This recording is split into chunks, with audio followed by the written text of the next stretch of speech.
कलाक ताईं उनजो लाश जेको आहे उते खटके पियो, माण्हू खटके पियो ऐं कंहिंखे खणण बि नथो। पर कारकुन एहतजाज मन इन खां वधीक ऐं दोस्त कुझु ॻाल्हाए विया त जेको सो हाणे ही माण्हू असांजी गिची में पिया आहिनि, तॾहिं हिननि खे फटको थियो आहे। कलाक ताईं उनजो लाश जेको आहे उते खटके पियो, माण्हू खटके पियो ऐं कंहिंखे खणण बि न पियो ॾिए। असां सिंध हुकूमत खां सिविल सोसाइटी न्यू सैदाबाद जे तरफ़ां इहो मुतालबो था कयूं त हिन हिकिड़े दहशतगर्द खे गिरफ़्तार करे उनखे फांसी ॾिनी वञे। ऐं कराची कंहिंजे पीउ जी जागीर कान्हे, हीअ सिंधियुनि जी जागीर आहे। उन में कराची में एॾी दहशतगर्दी असां नामंज़ूर आहे। ऐं अॼु असांजो हीउ पुरमन एहतजाज आहे। हिन खां पोइ जे कुझु बि न थियो त सिंधी माण्हू जेके आहिनि कुझु बि करे सघनि था। असां सिविल सोसाइटी जे तरफ़ां इन मसइले जी, इन गुंडागर्दीअ जी सख़्तु लफ़्ज़नि में मज़मत था करियूं। ऐं दोस्त कुझु ॻाल्हाए विया त जेको सो असां हेतिरो वॾो कमु कयो आहे, पुलिस हेतिरो कयो आहे। पर आउं उन दोस्तनि खे तहरीक इंसाफ़ खे ॿुधाइण थो चाहियां त जेॾी महिल बि IG जी पोस्टिंग थींदी आहे त उहा वफ़ाक़ उनखे पंहिंजो NOC ॾींदो आहे। पर कारकुन एहतजाज मन इन खां वधीक छा। तहरीक इंसाफ़ वारनि जो माण्हू आई, तालीम आदिल शेख जो दोस्त आहे, उनजी सपोर्ट आहे हुनखे।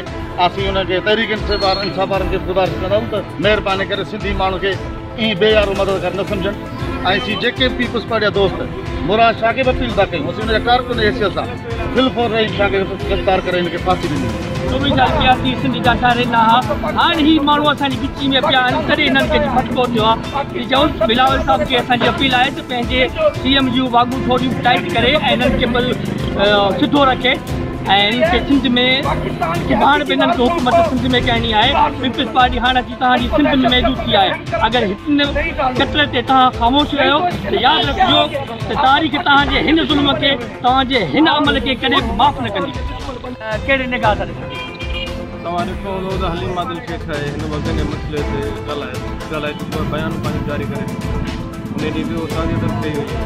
हींअर इन जी कमेटी जोड़ी वई आहे, साफ़ ऐं शफ़ाफ़ इन्वेस्टिगेशन ते जेको दुआरी हूंदो उनखे सज़ा थिए, जेको बि इन्वेस्टिगेशन जी जेका तव्हां ॻाल्हि कयो था, हिकिड़ो माण्हू सरेआम गोलियूं हणे। न्यू सैदाबाद में शहीद अरशाद लांझाणीअ जे क़ातिल रहीम शाह पठाण खे गिरफ़्तारीअ बैदि फांसी ॾियण लाइ एहतजाज कयो वियो।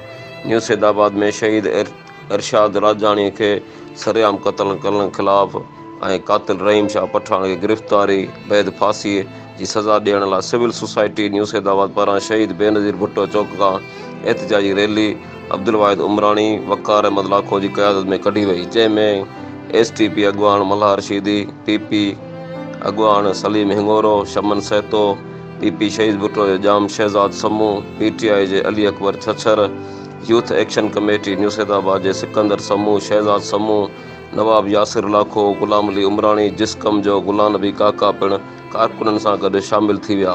रैली तहलकार न्यू सैदाबाद प्रेस क्लब ताईं पहुची वई ऐं उते धरणो हयो। अॻवाननि ख़िताब कंदे चयो त रहीम शाह पठाण खे पुलिस तहफ़ुज़ ॾियण जे मज़मत कई ऐं रहीम शाह पठाण जी गिरफ़्तारीअ बैदि उनखे सरेआम फांसी ॾियण जी घुर कई वई। अब्दुल वाहिद उमरानी, सोच TV न्यू सैदाबाद।